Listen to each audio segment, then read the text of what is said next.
Hi everybody, this is Chris Wittich at Boy & Berenshire. I'm a partner in the Business Advisory Services Department and wanted to make another video to sort of update where we're at with the Employee Retention Credit. So it's a program we've talked about before, but there have definitely been some changes and some changes in the way that we're working on them, and just want to get that information out to you. So try and go through in about 10 minutes, just a brief overview of the whole program, what some of the changes are. So here we go. The Employee Retention Credit is a very big deal if you qualify. But there's really two sides of it. There's qualifying, and then there's doing the calculations. So how do you actually qualify for this credit? There's a couple of main ways. If you were fully shut down because of COVID, that would qualify you. If you have partial restrictions due to COVID, that could qualify you as well. There are some gross receipts tests as well, and that's really the third main way to qualify. Won't get into all of the details. Those rules, especially on the gross receipts, are a little bit different in 2020 than they are in 2021. But the gross receipts is very black and white. It's just math.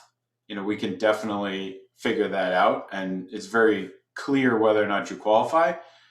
Being totally shut down, that's typically pretty clear as well. If the government made you shut down your business for 8 or 10 or 12 weeks or whatever, you're gonna qualify during that period of time.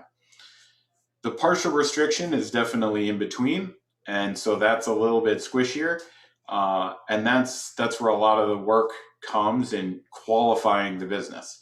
So when we're talking about partial restrictions, we're looking at the state, sometimes the federal, but also the county and the city rules where your business was operating. If they had rules or requirements that forced you to change your business, and it ended up being an impact on your business, what they call more than nominal impact on your business, then you can qualify based on those days when you were partially restricted. And so those rules can apply in 2020.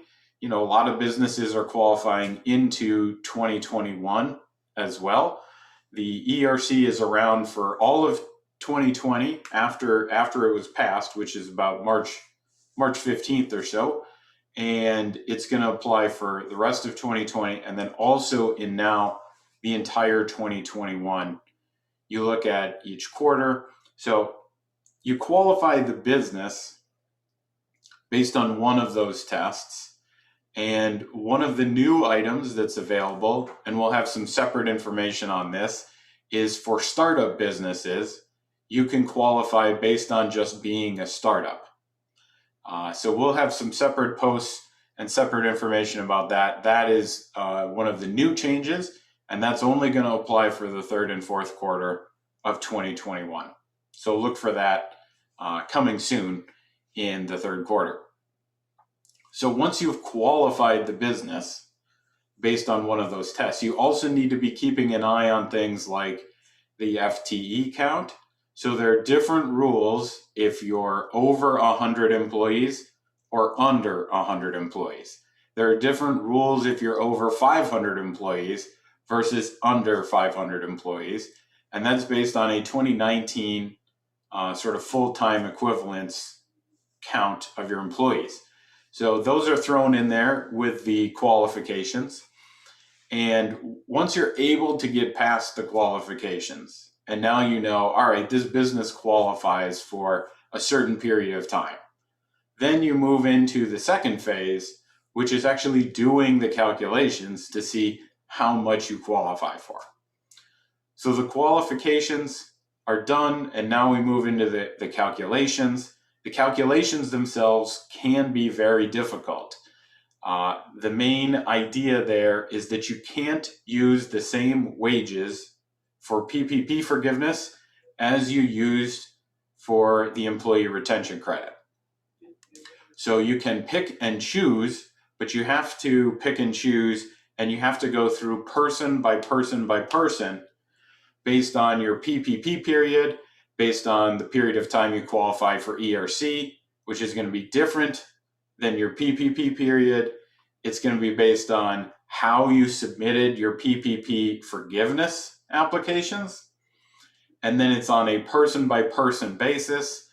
Of course, there are rules about, majority owners don't count, relatives of those majority owners don't count. So there are nuances even within, going through that person by person. But the calculations themselves are a little messy. At the end of these calculations, what do you come up with? You come up with a qualifying amount for ERC, and then sort of the last step in the process is you file amended payroll tax returns.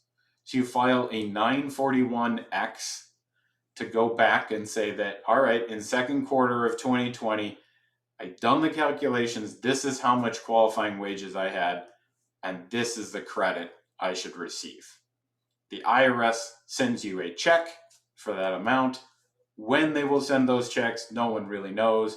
It's definitely taking them a while to process these.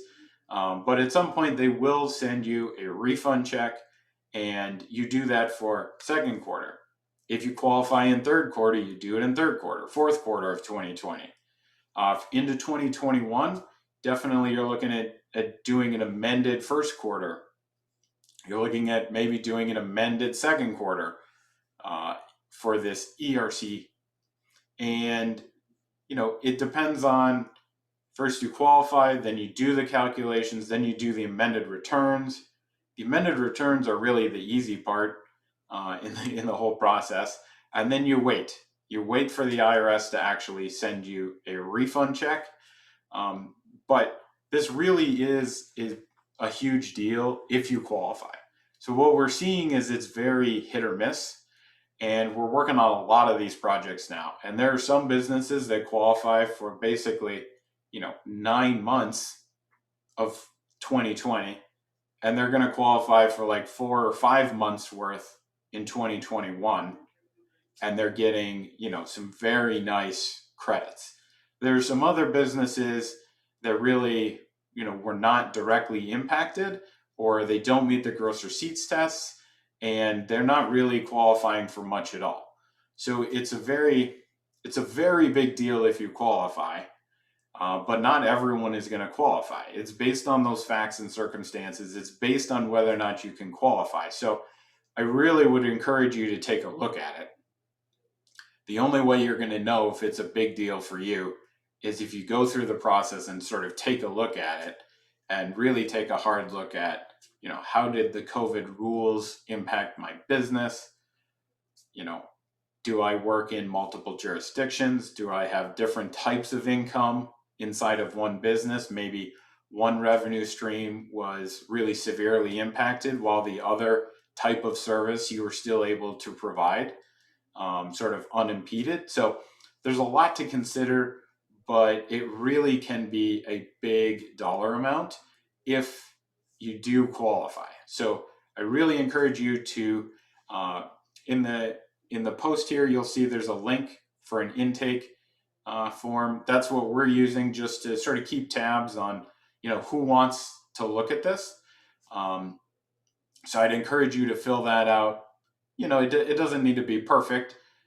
You're not doing the whole study by filling out that intake. We're just getting an idea of sort of, the magnitude of your project and, sort of potential ways for us to filter it internally. So we're starting to work on a bunch of these. We have a lot of, now we have staff trained up to really help with the calculations side of it. And we certainly have some people who are able to help with the qualifications side as well. And so, this summer, this fall, we're really going to be doing a ton of these, and we'd love to help you. If you have any questions, certainly reach out to us, and we'd love to assist. I think that's about all for now. If the IRS comes out with more information, we'll certainly put it out there and try and deal with it. But at this point, I'm not sure that we're really expecting a ton more guidance from the IRS. I think we have most of the answers that we're going to get. And so we're definitely proceeding with these and would love to help you out with it. Thanks.